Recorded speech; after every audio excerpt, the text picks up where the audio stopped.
El comunismo no mató a millones de personas. Primeramente, la idea que el comunismo mató a 100 millones de personas es absurdo. La reclamación que el comunismo mató a 100 millones de personas es usualmente acompañada con la reclamación que la URSS específicamente mató 20 millones de personas es falsa. Yo voy a demostrar que esto es falso. Las hambrunas de 1932 a 33 mataron 4 millones de personas, de acuerdo a los datos de archivo proporcionado por Stephen G. Wheatcroft, dejando espacio por un margen de error.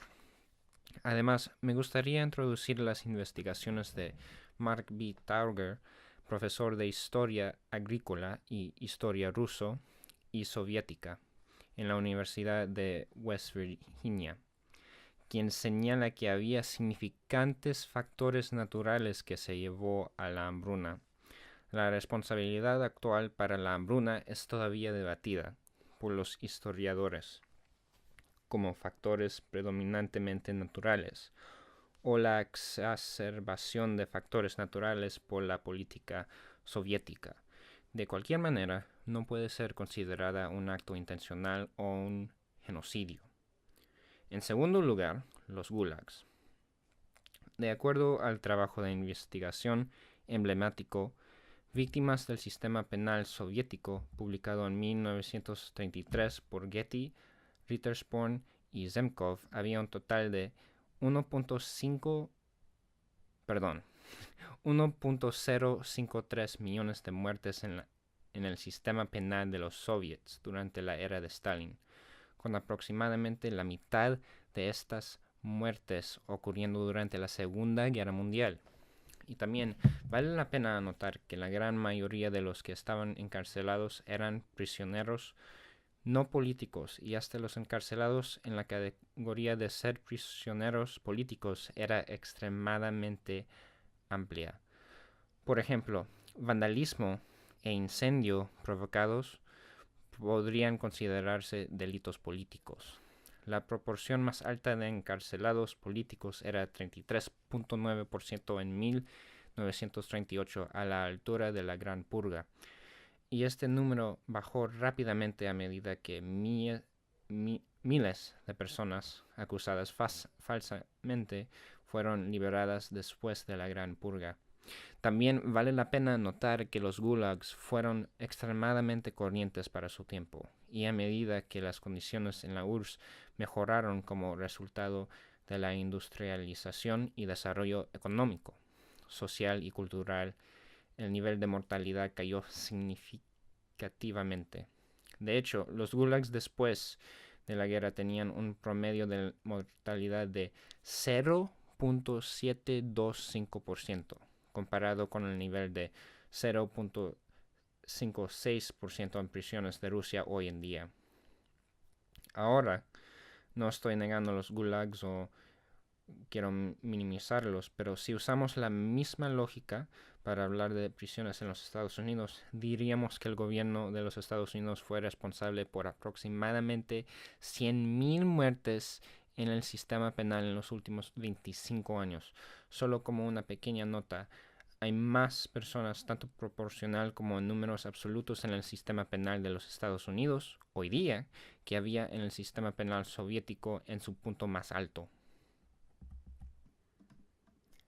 Finalmente, ejecuciones. La misma publicación, Víctimas del Sistema Penal Soviético, que acabamos de usar, se puede usar a esta sección también.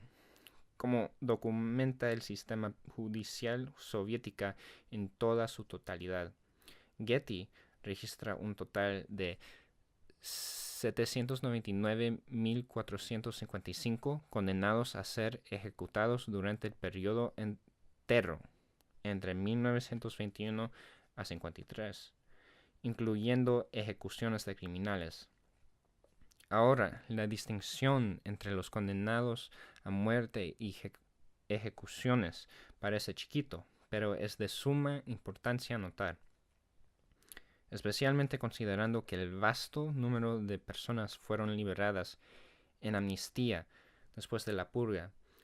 durante la guerra y en muchos otros casos. Además, según el libro de Sarah Davis titulada La opinión popular en la Rusia de Stalin, un poco menos de 300.000 arrestados por actividades antisoviéticos durante el periodo de 1933, perdón, el año 1937 a 38, cuando según Getty, 85% de las ejecuciones ocurrieron. También podría elaborar más sobre las proporciones específicas de ejecuciones y muchos otros datos que implican un número significativamente más baja.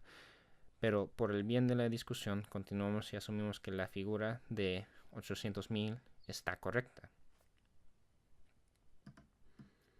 Podría entrar en más detalles sobre las varias maneras estos estimados pueden ser reducidos significativamente, pero por el bien de la discusión tomemos los estimados más altos para cada problema y asumimos que los soviéticos tuvieron toda la responsabilidad para cada catástrofe y estos números están correctos. Aproximadamente nos da lo siguiente: 800.000 ejecuciones, 1.053 millones de muertos debido al sistema penal, 4 millones de muertos debido a hambruna, que no debe estar incluidas por las razones ya discutidas, y llegamos a un total de 5.85 millones, mucho menos que 20, 60 o 100 millones de personas.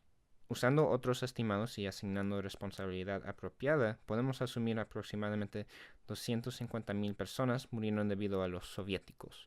Si excluimos muertes del sistema penal como inevitables, junto con las muertes de la hambruna, y también usando estimados más razonables para el número de ejecuciones, nada de lo que acabo de decir es controversial. Esto todo viene de historiadores y investigadores muy respetados, pero solo como una cuestión de registro histórico. Por favor, sé honesto con sus números. Y finalmente, todo esto traduje de una cosa que escribió alguien en el Discord server de Finnish Bolshevik. Quiero agradecer creo que a Molotov, que puso esto en el Discord server. Así que si todavía no estás en el server de Finnish Bolshevik, por favor, ponte en el server de Finnish Bolshevik. Bueno, gracias por ver este video y gracias por escucharme. Gracias, adiós.